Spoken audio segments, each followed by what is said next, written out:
आज मैं कुछ करने निकल पड़ी हूँ। मैं सही हूँ या गलत ये मुझे नहीं मालूम। अर्चना, थोड़ी देर संभालेगी कशिश को, एक जरूरी काम आ गया है। हाँ हाँ शालिनी, बिल्कुल। बेटा कशिश, आंटी को तंग मत करना। जल्दी आना मम्मी।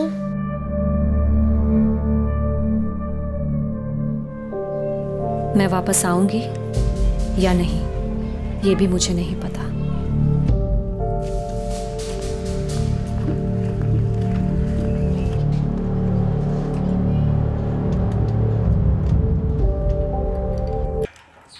ए डॉली, चल बारा।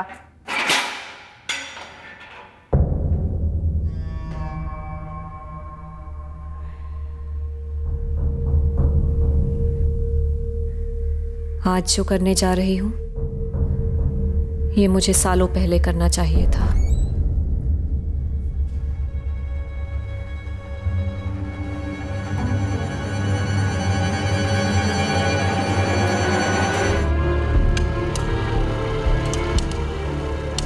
एक अरसे से हमारी बर्बादी लिखित थी, बस ये एक लड़की कोमल आई और तकदीर का लिखा सच कर गई। क्यों कोमल अपना रास्ता खो बैठी? क्यों भटकती भटकती हमारी राह से गुजरी? क्यों हमारी जिंदगी से टकरा गई?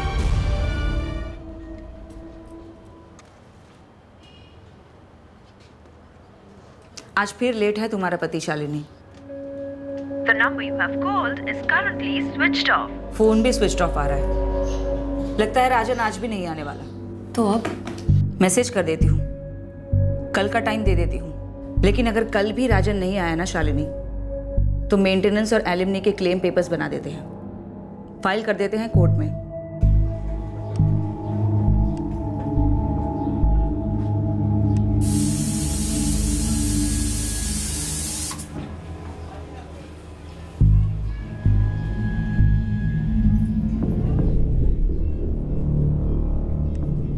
शालिनी का पति राजन अब उसे कभी नहीं मिलने वाला था।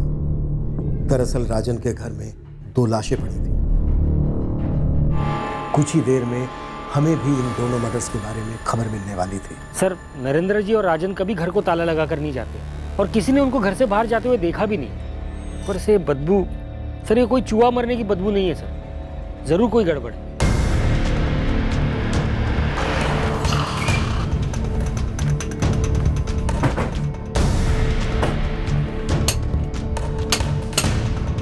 नरेंद्र जी रिटायर्ड बुजुर्ग है, मोबाइल फोन नहीं रखते और उनके बेटे राजन का फोन स्विच ऑफ आ रहा है सर। मैं राजन की दुकान पे भी गया था सर, वो कल से वहां पर भी नहीं आया। रिश्तेदार है इनका कोई? हाँ, उनके छोटे भाई प्रकाश जी है, अहमदिया रोड पे रहते हैं, उनको फोन कर दिया है, वो आते ही होंगे।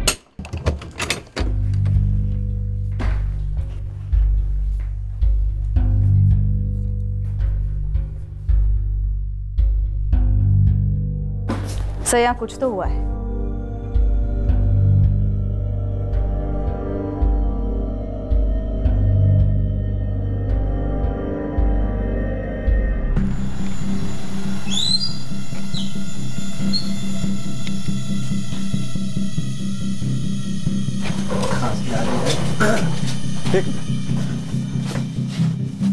मुकेश जी, क्या हुआ? पता नहीं, पर कुछ ठीक नहीं लग रहा। पुलिस गई है अंदर। सर, यहाँ एक और है। ये मेरे बड़े भाई है, नरेंद्र पाटीदार। ये नरेंद्र जी का बेटा राजन है। ये सब कैसे हो गया? यही तो पता करना है।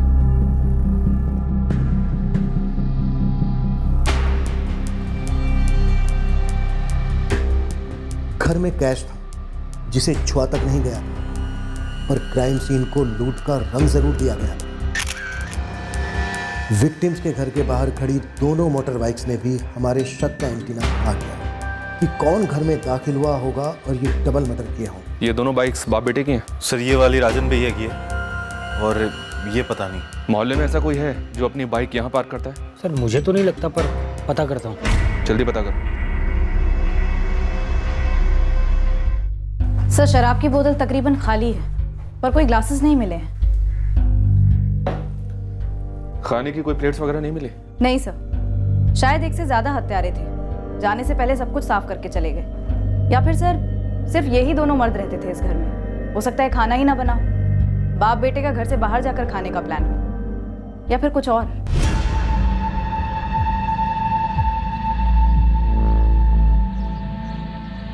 सर मैंने ये ताला पहले कभी नहीं देखा इनके दरवाजे पे, तो मुझे नहीं पता ये इनका है या किसी और का। मोनू, तुम्हारे फादर प्रकाश ज्यादा कुछ बोल नहीं रहे। सर दरअसल पापा और नरेंद्र ताऊ जी के बीच में 10 साल से कोई बातचीत नहीं हुई है, और पापा तो इस घर में कई साल बाद आ रहे हैं। क्यों? सर राजन शादीशुदा था, लेकिन पड़ोसियों का कहना है कि किसी ने भी राजन की पत्नी शालिनी को पिछले 5-6 महीनों से देखा ही नहीं। मोनू, राजन की पत्नी शालिनी कहाँ है? सर वो राजन भैया और शालिनी भाभी अलग हुए थे, माने अलग अलग रह रहे थे। तो शालिनी भाभी मायके में अपनी बेटी कशिश और दोनों भाइयों के साथ रह रही हैं। तो इस बारे में शालिनी को खबर की है? नहीं की है सर। पड़ोसियों में से किसी के भी पास ना ही उसका नंबर है ना ही पता। नंबर मेरे पास है मैडम।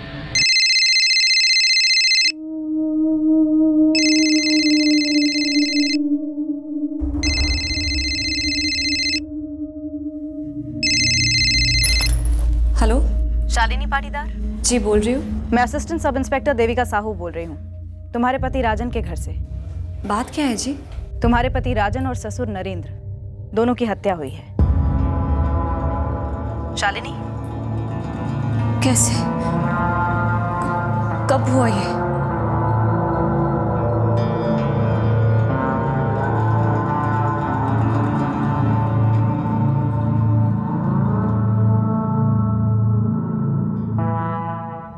सर राजन के घर के बाहर जो दूसरी बाइक खड़ी मिली है वो किसी मोहल्ले वाले की नहीं है। तो फिर राजन के घर के बाहर क्यों खड़ी थी? अभी तक पता नहीं है सर। बाइक का नंबर आरटीओ भेजा है। सर अगर ये नंबर प्लेट जाली होगा तो बाइक हत्यारों की हो सकती है। ये नरेंद्र पाटीदार रिटायर्ड सरकारी कर्मचारी थे? जी हाँ सर, म्यूनिसिपल स्कूल से बतौर वाइस प्रिंसिपल रिटायर हुए।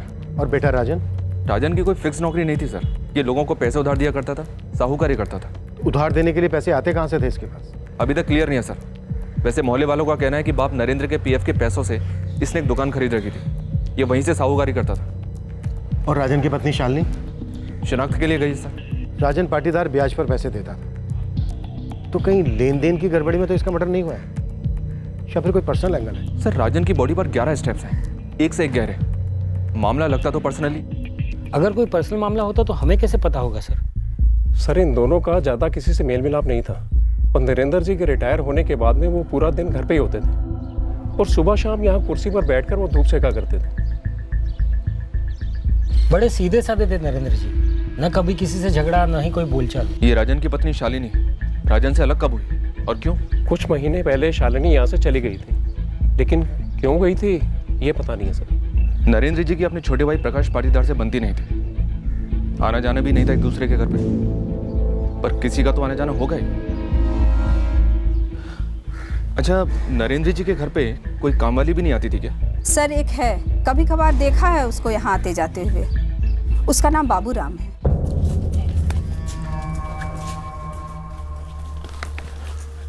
राम राम नरेंद्र जी। अरे राम राम बाबूराम, आजा। कहाँ मिलेगा ये बाबूराम? सर ये तो पता नहीं, पर उसका नाम बाबूराम है इतना जानते हैं, और शायद वो नरेंद्र जी का कोई जानने वाला है, पर उसे भी कई दिनों से देखा नहीं आते हुए। आप शालिनी से पूछिए, उसे पक्का पता होगा बाबूराम के बारे में। आप लोगों को कुछ तो पता होगा, राजन और शालिनी अलग क्यों हुए? ये तो पता नहीं सर, लेकिन हवा में ये खबर जरूर आई थी कि शालिनी ने अपने दोनों छोटे भाइयों को यहाँ बुला लिया था। शायद यही बात राजन को रास नहीं आई हो। जी ये बात सच है। राजन को ये बात पसंद नहीं थी कि मैंने मेरे छोटे भाइयों को बुलाया था हमारे घर रहने। कितने छोटे हैं तुम्हारे दोनों भाई? नाबालिग है। अमित 16 का है और उससे छोटा अतुल 14 का होगा अगले महीने।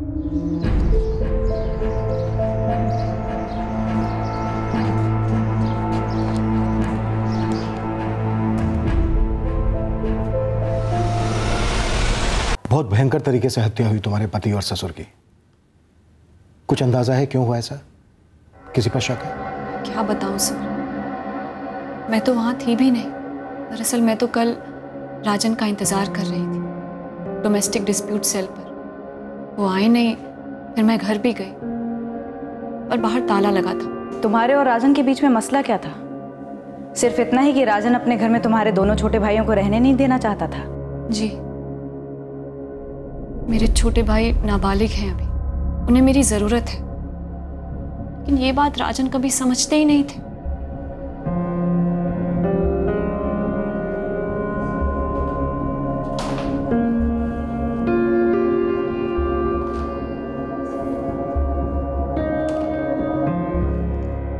कुछ दिन तो रहने दीजिए राजन, उनका और कोई नहीं है। हमारी बच्ची कशिश का भी हमारे सिवा कोई नहीं है शालिनी।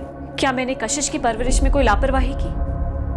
आगे भी ना हो इसलिए कह रहा हूँ। और ये क्या तुमने सब कुछ अपने सर पे ले रखा है? हाँ, तुम्हारी बहन सोनिया भी तो है, वो भी तो कुछ कर सकती है उनके लिए। मैं बड़ी हूँ राजन, मेरी जिम्मेदारी बनती है। और अपने परिवार के प्रति तुम्हारी कोई जिम्मेदारी नहीं है।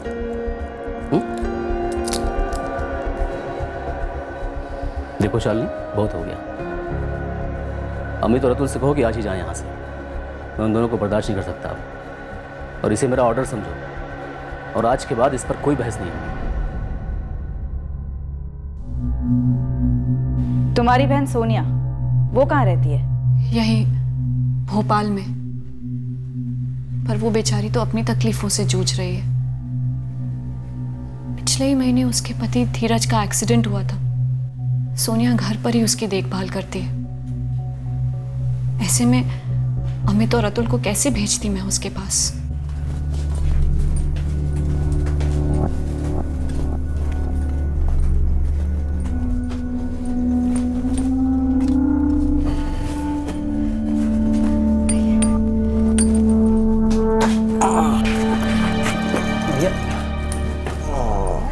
सिद्धेश सुन, मेरे मैनेजर अश्विन जी का घर पता है ना तुझे? तुरंत जाकर बोल दे मैं जल्द से जल्द ऑफिस ज्वाइन कर लूंगा। कैसी बातें कर रहे हैं आप धीरज भैया? आप आराम करिए अभी, या लंबी छुट्टी ले लीजिए, या बाद में कोई दूसरी नौकरी देख लेना। आप ढंग से खड़े भी नहीं हो पा रहे हैं, ऐसी हालत में आप काम कैसे करेंगे? सोनिया, अगर ऐसे ही बैठा रहा ना तो मेरी हालत और भी बिगड़ती चली जाएगी। अब भैया जो हो गया सो हो गया ना, अभी आप सिर्फ ठीक होने की सोचिए। अच्छा मैं चलता हूँ।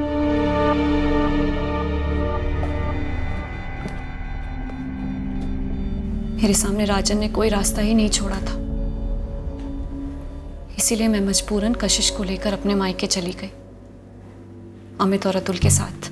तुम्हारे मायके में तुम्हारे माँ बाप नहीं है? मेरे पिताजी मेरी माँ को काफी समय पहले छोड़कर चले गए थे, याद भी नहीं कब। मैं बहुत छोटी थी शायद। और माँ? माँ भी कुछ महीनों पहले अचानक से छोड़कर चली गई, बिना कुछ बोले। कोई तो कारण होगा। मेरी माँ बहुत ज्यादा मायूस रहती थी, कुछ बोलते ही नहीं थी कि क्या चल रहा है उसके दिमाग में। बस एक दिन उठकर चली गई। पर कहाँ गई? किसी रिश्तेदार के यहाँ या फिर कहीं और? कुछ पता नहीं सर, बस इतना पता है कि मेरी माँ मेरे दोनों छोटे भाइयों को अकेला छोड़कर चली गई। तुमने राजन का घर छोड़ दिया, तो भी डोमेस्टिक डिस्प्यूट सेल में क्या मसला चल रहा था तुम दोनों के बीच? राजन के घर से चले जाने के बाद राजन आए दिन मेरे मायके आते, मुझ पर दबाव डालते, मुझे खूब पीटते और एक ही बात बोलते कि वापस आ जाओ कशिश के साथ। मेरा घर बर्बाद करेगा तू? हाँ? तुझसे शादी करके बहुत बड़ी गलती की मैंने आपके पिताजी की सेवा बहुत शिद्दत से की है। कभी कहा आपसे कि वो हमारे साथ नहीं रह सकते, या कभी कहा कि आप उनकी जिम्मेदारियां नहीं उठा सकते? अरे बाबा है मेरे वो। ये दोनों मेरे छोटे भाई हैं। देख, या तो तू चुपचाप कशिश को लेकर घर आ जा, वरना तलाक का नोटिस भेजाता हूं तेरे पास में। उसका नाक रगड़ती हुई आएगी ना तो भी मेरे घर का दरवाजा नहीं खुलेगा तेरे लिए, याद रखना। आप अपनी जिम्मेदारियों से पल्ला नहीं झाड़ सकते राजन। मैं पल्ला झाड़ू हूं जिम्मेदारियों से? बिल्कुल अपनी माँ के नक्शे कदम पर चल रही हो तुम, जैसी माँ वैसी बेटी। आए दिन वो आते, मुझे पीटते, रोज रोज के हंगामे से तंग आ गई थी मैं। फिर एक दिन हिम्मत करके पुलिस कंप्लेंट कर दी, फिर राजा ने डाइवोर्स की धमकी दी, लेकिन मुझे डाइवोर्स नहीं चाहिए था। मुझे मेरी जिंदगी चाहिए थी, मेरा परिवार चाहिए था, लेकिन मुझ पर जिम्मेदारियां भी तो थी अपने दोनों भाइयों की। मुझे दोनों घर संभालने थे, मेरा अपना और मेरे भाइयों का। क्या कोई पाप है, गुनाह है कि एक औरत अगर अपने छोटे भाइयों का ख्याल रखना चाहे। शालिनी, ये बाबूराम कहाँ मिलेगा? वो तो मेरे ससुर जी के कुछ पर्सनल काम से आया करते थे। मेरे जाने के बाद अगर उन्हें रखा गया होगा तो मुझे नहीं पता, वरना 7 महीने पहले तक तो घर का सारा काम मैं ही करती थी।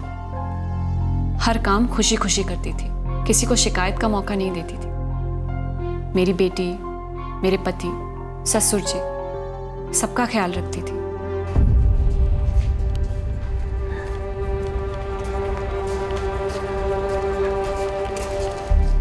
इस बाबूराम का हमारे पास कोई फोटो नहीं है, ना कोई नंबर है, ना कोई पता। गरोड़िया नगर में भी इसके बारे में किसी को कुछ नहीं मालूम है गुरु। और 15 सितंबर से ये बंदा आया भी नहीं है काम पे। बिल्कुल। और जिस तरह से ये दोनों कत्ल हुए, ये कोई निजी दुश्मनी का मामला लगता है गुरु। कोई चोरी हुई हो ऐसा लगता नहीं है, पर चोरी का रंग देने की कोशिश की गई। लग जाता हूँ इस बाबूराम को खोज निकालने में। हो सकता है बाबूराम कत्ल की कड़ी हो या फिर कत्ल का जरिया। कत्ल में शालिनी का हाथ भी हो सकता है, पर इस वक्त कुछ कहना बहुत जल्दी होगा। डोमेस्टिक डिस्प्यूट सेल से पता करो कि राजन और शालिनी के मसले की हकीकत क्या है। एक और बात है सर, शालिनी का इस कत्ल में हाथ हो या ना हो, मुझे लगता है कि वो हमसे जरूर कुछ छुपा रही है, सब कुछ खुलकर नहीं बता रही है।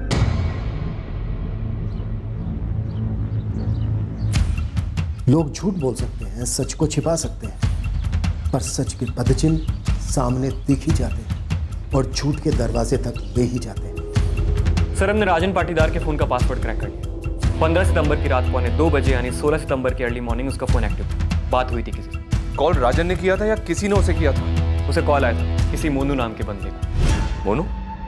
मोनू पाटीदार? ये मोनू पाटीदार तो विक्टिम का चचेरा भाई है, और उसने तो हमें कुछ नहीं बताया। हाँ सर, आप सही कह रहे हैं। मेरी 15 सितंबर की रात को राजन भैया से बात हुई थी, लेकिन एग्जैक्ट टाइम वो मुझे याद नहीं है सर। 15 की रात 2:15 बजे, यानी कि 16 तारीख की सुबह बात हुई थी तुम्हारी? हाँ सर, देर रात बात हुई थी। तो बिना देर की हमारे थाने पहुंचा। हम भी तो जाने कि रात को 2:15 बजे तुम्हारी राजन के साथ ऐसी भी क्या बात हुई थी, उसकी मौत से कुछ ही देर पहले।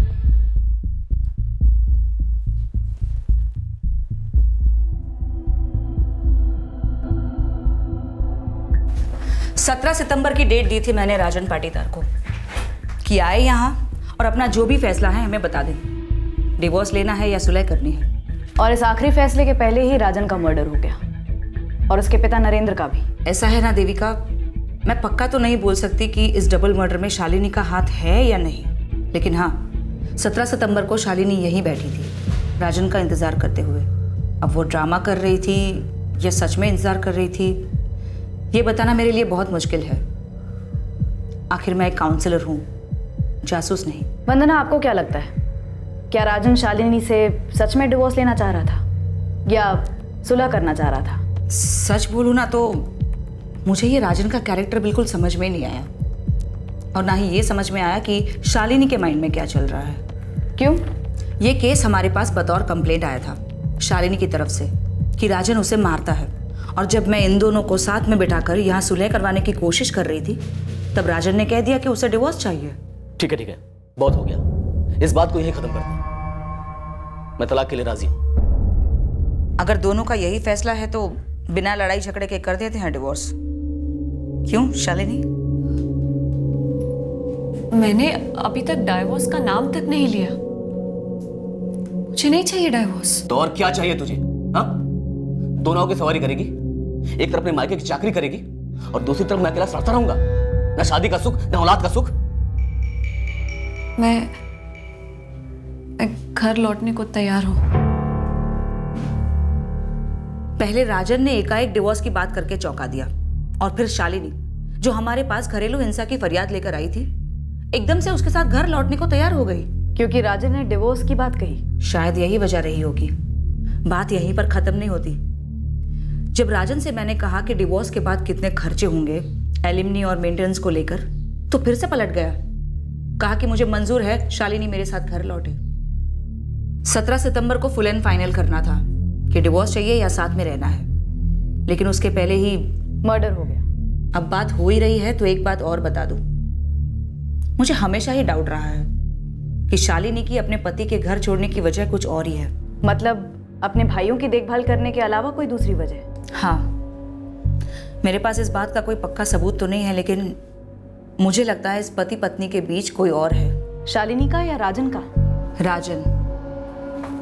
मोनू, तूने हमें इस कॉल के बारे में क्यों नहीं बताया? तूने राजन को रात को 1:45 बजे फोन किया और पोस्टमार्टम रिपोर्ट के हिसाब से राजन का कत्ल सुबह 5:30 से 6:30 के बीच हुआ। मोनू, कत्ल के पहले राजन ने किसी के साथ बैठकर काफी शराब पी थी। क्या वो तू था? बिल्कुल नहीं सर, मैं तो घर पे था, घर ही से फोन किया था। रात के 1:45 बजे या तो कोई इमरजेंसी में फोन करता है या फिर प्रेम में। सर वो मैंने राजन भैया को इसलिए फोन किया था ये बताने के लिए कि मैं उनसे 3 लाख का लोन लेने के लिए तैयार हूँ। और ये रात को 1:45 बजे कहने की जरूरत क्यों पड़ी? सर उसके एक दिन पहले 15 की शाम को राजन भैया मेरी दुकान पे आए थे और ये ऑफर की बात तो एक अरसे से हम करते आ रहे थे। कैसा ऑफर?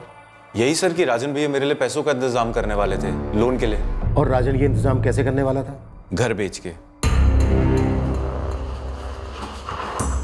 तो क्या सच में घर बेच रहे हो आप? अब अच्छा ऑफर मिल रहा है तो क्या करूं? देख दुकान तो है ही है, वहीं ऊपर एक कमरा बना दूंगा, बाबूजी वहां शिफ्ट हो जाएंगे और मैं नीचे दुकान में, और घर का पैसा डाल दूंगा रोलिंग में, ऐश करूंगा। और शालिनी भाभी और कशिश वो दोनों वापस नहीं आ रहे हैं क्या? उनकी छोड़, काम की बात कर। तुझे नई दुकान डालनी है ना, यही सही मौका है।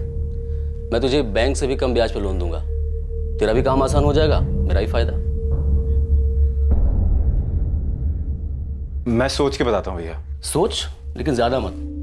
गरम पैसा हमेशा हाथ में नहीं रहता, सब लोन मांग रहे हैं। अब तू तो अपना खून है, तेरा फायदा मेरा फायदा, मतलब इससे अच्छा आइडिया क्या हो सकता है? घर का पैसा घर में ही रहेगा ना।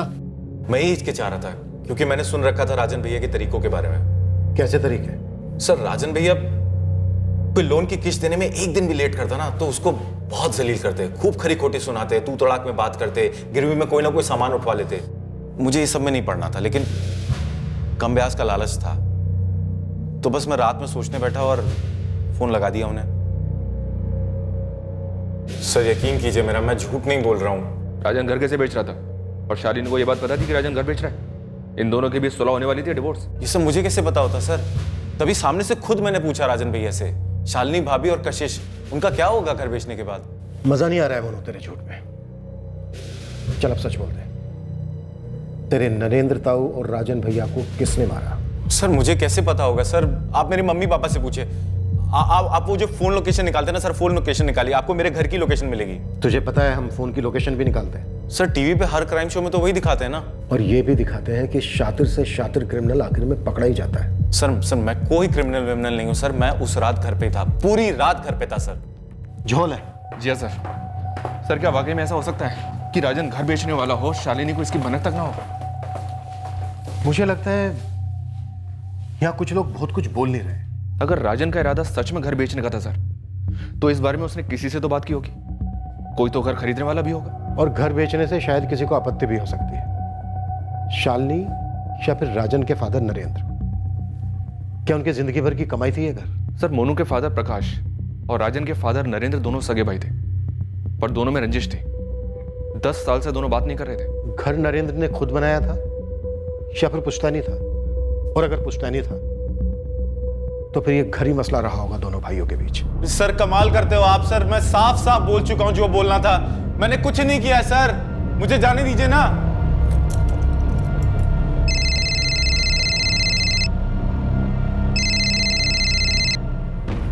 हेलो प्रकाश पाटीदार, मैं सब इंस्पेक्टर ठाकुर बोल रहा हूँ। हाँ बोलिए। आपसे कुछ बात करनी है। किस बारे में?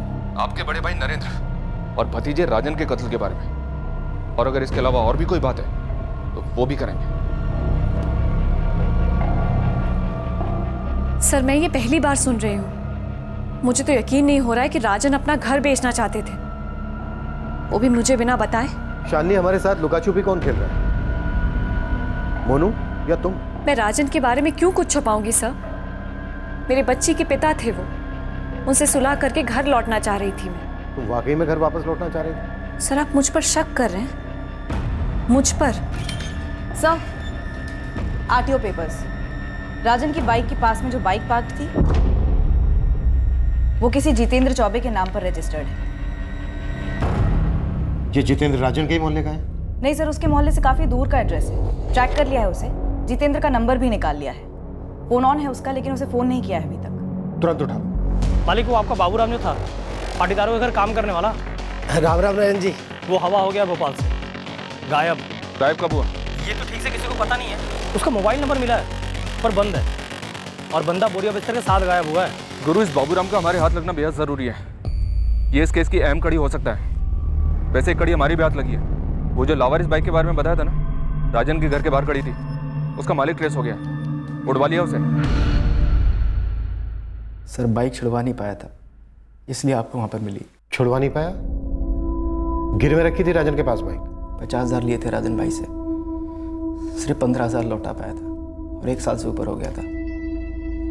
जब नहीं लौटा पाया था तो राजन भाई चढ़ गए मेरे ऊपर। राजन भाई बाइक लेकर मत जाओ, मेरी खटिया खड़ी हो जाएगी। राजन भाई मैं ऑफिस जाता हूँ इस पर।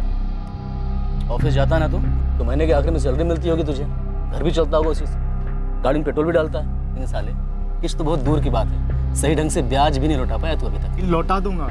लौटा दे, तुझे बाइक लौटा दूंगा। 6 महीने हैं तेरे पास, पूरे पैसे मुझे मिल गए तो ठीक है, नहीं तो बेच दूंगा इसे। राजन भाई ऐसा मत करो राजन भाई। शेर बकरी से दोस्ती कर लेगा तो घास खाने के दिन आ जाएंगे। पैसे लेके आ, बाइक लेके जा। किस मुंह से उन्हें रोकता साहब, मैं बताओ। 4 महीने तक कुछ नहीं दे पाया, बाइक वहीं पड़ी रही। और तू वहां पहुंचा 15 सितंबर की रात को। गुस्से में आकर तूने राजन को मार डाला, और साथ में उसके बूढ़े बाप को भी। साथीदार कौन था तेरा? जो दूसरा देनदार? ये सब क्या बोल रहे सर आप? मैं ईमानदार आदमी हूँ, ईमानदारी से अपना काम करता हूँ। मैंने ना अपनी बहन की शादी के लिए 50,000 रुपये लिए थे राजन भाई से, क्योंकि मेरी उनसे पुरानी जान पहचान थी, और मैंने आज तक कोई गलत काम किया ही नहीं है। चुप रहना भी गलत काम होता है जीतू। तेरी ये बाइक की तस्वीर भोपाल के हमने हर अखबार में छापी थी। ऐसा हो ही नहीं सकता कि तूने देखी ना हो। देखी थी। फिर भी चुप रहा, क्योंकि चोर की दाढ़ी में तिनका। कोई तिनका उनका नहीं था सर, मैं डरा हुआ था। आप लोगों ने बाइक की तस्वीर ऐसे छापी थी जैसे बाइक का मालिक ही खूनी हो। मैंने ये सोचा कि मैं सामने से जाऊंगा, मेरी लग जाएगी। तो अब क्या कम लगेगी तेरी? सर मैं एक सीधा आदमी हूँ, मेरी एक गलती कि मैं लोन नहीं लौटा पाया, लेकिन मेरा लौटाने का इरादा पक्का था और लौटा भी देता। राजन भाई जब बाइक लेकर गए थे ना, थोड़ा दुख हुआ था, तकलीफ हुई थी, लेकिन वो तो अपनी जगह गलत नहीं थे। मेरी कोई रंजिश थोड़ी थी राजन भाई के साथ। रंजिश गलत शब्द है। खटास थी हमारे बीच, खटास। वजह? जमीन। राजन जो घर बेच रहा था, पूछता नहीं था? सर पहली बात तो मुझे मालूम ही नहीं था कि वो घर राजन बेच रहा है कि नहीं। कैसे मालूम होगा? और दूसरी बात, वो पुश्तैनी नहीं था। नरेंद्र भाई साहब ने खुद अपनी कमाई से खरीदा था। तो फिर कौन सी जमीन का मसला था? पुश्तैनी खेत। नरेंद्र भाई साहब थोड़े अड़ियल किस्म के इंसान थे। बड़ाई साहब ने बस रख लिया, छोटा मुझे दे दिया, जबकि जरूरत ज्यादा मुझे थी। बात पुरानी है, लेकिन गुस्सा तो बना रहा। लेकिन राजन और मोनू में बनती थी। वो एक दूसरे से मिलते थे, बात करते थे, पर उनमें क्या बातें होती थी वो मुझे पता नहीं। पर राजन घर बेच रहा है ये बात सिर्फ मोनू को पता थी, शालिनी को भी नहीं। ऐसा कैसे हो सकता है? सर आप मोनू पर शक कर रहे हो? सर जरा सोचिए, राजन को और नरेंद्र भैया को मारकर क्या वो घर मोनू का हो जाता? बिल्कुल नहीं। शालिनी और कशिश का हो जाता? होता नहीं होता, हमसे क्या मतलब, लेकिन हमारा तो नहीं होता ना सर। सर मोनू ने कुछ नहीं किया, प्लीज उसे छोड़ दीजिए आप। प्रकाश जी, एक बाबूराम है जो आपके भाई के घर काम करता था, क्या ये उसका किया कराया हो सकता है? किसी ने उसे पैसे दिए ऐसा करने के? प्रकाश जी, क्या बाबूराम ऐसा कर सकता है?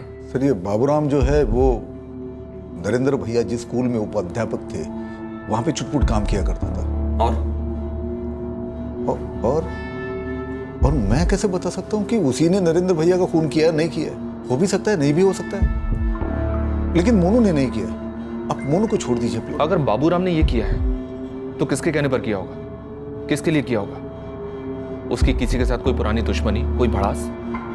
पता नहीं अब वो कहाँ, गुस्से में घर छोड़कर चली गई थी। शालिनी के साथ हमारी बात हो रही है, वो अपने मायके में ही है। शालिनी नहीं, मैं रानी भाभी की बात कर रहा हूँ, नरेंद्र भाई साहब की पत्नी। वो जिंदा है?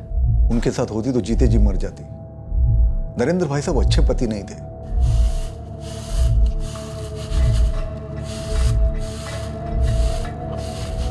किसी ने भी हमें नरेंद्र पाटीदार की पत्नी रानी के बारे में ऐसा कुछ तो नहीं बताया। क्यों? क्योंकि उसके बारे में किसी को पता ही नहीं होगा। राजन जब 4-5 साल का था तब रानी भाभी घर छोड़कर चली गई थी, 25 साल पहले। इतने छोटे बच्चे को छोड़कर चली गई? वरना उन्हें दुनिया छोड़नी पड़ती थी। नरेंद्र भाई साहब जानवरों की तरह पिटते थे उन्हें। मैं हमेशा सोचता था कब वो घर छोड़कर भाग जाएगी, और एक दिन वो सच में भाग गई। लेकिन प्रकाश जी, पोस्टमार्टम रिपोर्ट में नरेंद्र के खून में हमें एक बूंद शराब नहीं मिली। शायद छोड़ दी होगी, पर मैं जो बता रहा हूँ वो अतीत के बारे में, जो सच है। तो मतलब आप ये कहना चाहते हैं कि हमले का असली निशाना नरेंद्र जी थे? राजन इसलिए मारा गया क्योंकि वो वहां उस वक्त मौजूद था? ये मैं कैसे कह सकता हूँ? आपने पूछा कि बाबूराम ने किसके कहने पे किया होगा, तो मुझे रानी भाभी का नाम याद आया, क्योंकि वो उसे जानती थी। ऊपर से आपने बोला कि वहां पे चोरी वोरी कुछ हुई नहीं, तो ऐसे ही मैंने सब बता दिया। ठीक है सर, मोनू ने कुछ किया नहीं, आप प्लीज उसको छोड़ दीजिए।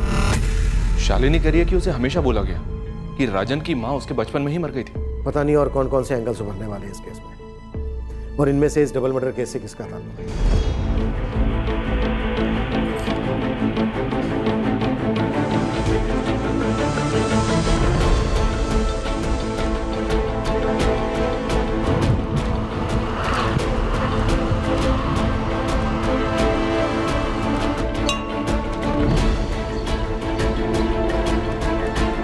मुझे माफ कर दो भगवान, मुझे माफ कर दो। राजन पाटीदार के फोन रिकॉर्ड्स आ गए। इनमें से 3 औरतों से वो रेगुलर टच में थे, महिमा शुक्ला, पूजा जैन और नैना प्रजापति।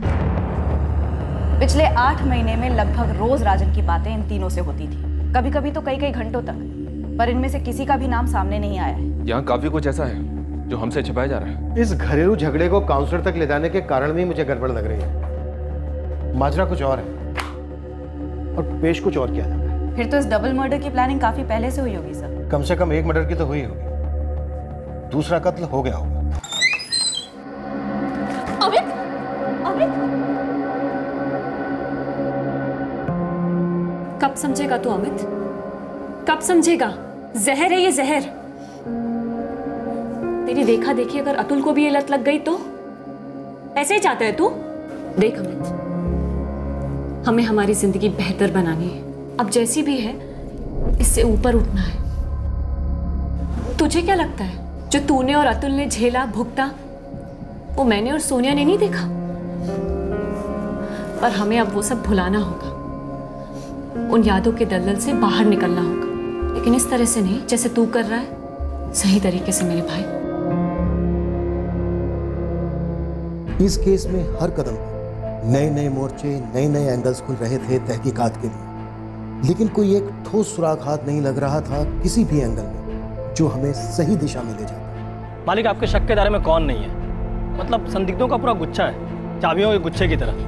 एक तो ये राजन का कजन मोनू, फिर उसके 25 साल पहले की माँ रानी पाटीदार जो सालों पहले गायब हो गई थी, फिर उसके लाइफ में ये 3 देवियाँ, महिमा शुक्ला, पूजा जैन, नैना प्रजापति, और मास्टर चाबी शायद हमारे पास एक ही, नौकर बाबूराम। सर मुझे ऐसा लग रहा है कि इन सभी एंगल्स के बीच में हमसे कुछ छूट रहा है, कुछ अनदेखा हो रहा है, या कुछ ऐसा जो पकड़ में नहीं आ रहा है। ये शालिनी की माँ, उसका क्या? उसका क्या गुरु? मेरे को थोड़ा खटकता है कि ये शालिनी की शादी को 7 साल हो चुके हैं, 6 साल की उसकी बच्ची है। शालिनी की छोटी बहन सोनिया की शादी को भी 3 साल हो चुके हैं, और शालिनी की माँ का पति कई सालों पहले गुड बाय बोल गया। मतलब इस औरत ने अकेले अपने बलबूते पे इन दोनों लड़कियों को सेटल किया, और अब अचानक अपने दोनों नाबालिग लड़कों को छोड़कर ऐसे ही गायब हो गई। बात कुछ जमती नहीं है साहब। कुछ बनता है इधर? सर अगर टाइमिंग देखें तो केस वहीं से शुरू होता है।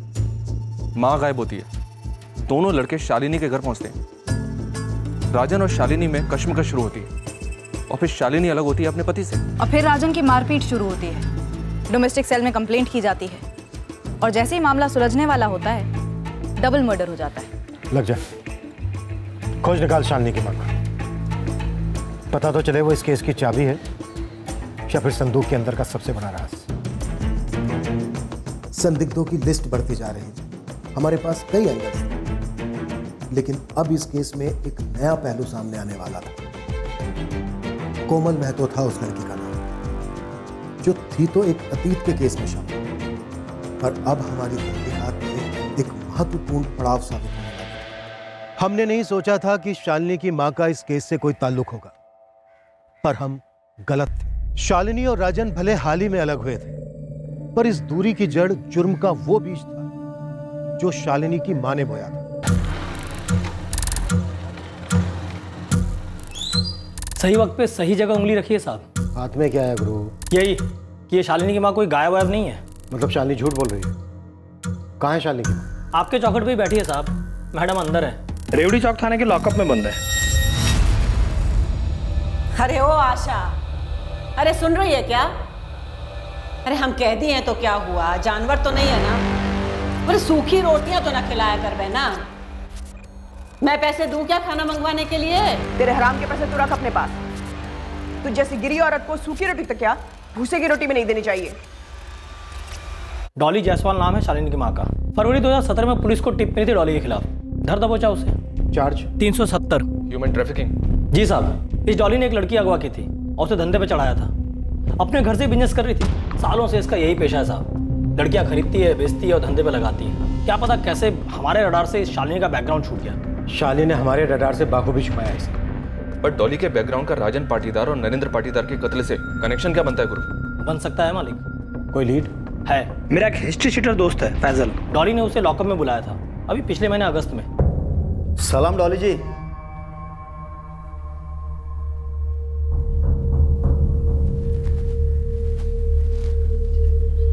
सुन, तू भोजपुर जा। गंगाधर 25,000 देगा। यहाँ सुरेश को पकड़ा आज के आज। जिसको पैसे भेजे गए थे वो सुरेश कौन है ये अभी तक पता नहीं चला है साहब। हो सकता है राजन कुमार की सुपारी दी गई और नरेंद्र साथ में मारा गया। सुपारी किसे दी गई? सुरेश को? नहीं सर, लेकिन सर ये सुरेश कोई जरिया हो सकता है जिसने सुपारी दी नरेंद्र के नौकर बाबूराम को। और बाबूराम गायब है, तो इस एंगल में दम लग रहा है साहब। पर इतना सब शालिनी के लिए क्यों नहीं साहब? डॉली की जगह शालिनी अपने दोनों भाइयों की माँ बनकर रह रही है और तब से रह रही है जब से ये डॉली फरवरी में अंदर हुई है। और शालिनी ने आप लोगों से ये झूठ बोला कि डॉली अपने दोनों बच्चों को छोड़कर चली गई है। मुझे लगता है ये सब अंदर का खेल है। ये कांड माँ बेटी की मिली भगत हो सकती है। अब तो शालिनी से कड़ी पूछताछ बनती है और इस डॉली का कच्चा चिट्टा और खोलना। क्या केस था जिसमें अंदर हुई, उसकी डिटेल्स भी निकलवा। लाख कोशिश करो बुरी यादों के दलदल से निकलने की, वो फिर भयानक सपने बनकर लौटते हैं। कई जिंदगियां बर्बाद हुई थी अतीत में, कई जिंदगियां बर्बाद हो रही हैं वर्तमान में, और आने वाले दिनों में और जिंदगियां दांव पर लगेंगी।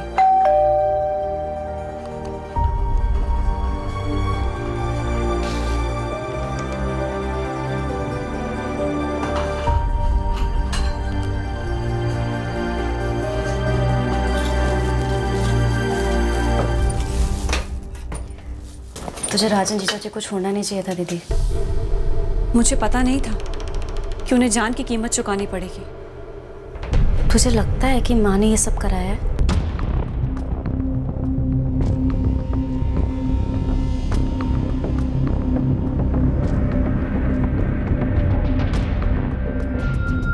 अब भी एंगल्स अनेक, सवाल बेशुमार थे और हम तरस रहे थे उस ब्रेक थ्रू, उस एक ठोस सुराग के लिए जो कील ठोक देता इस केस में।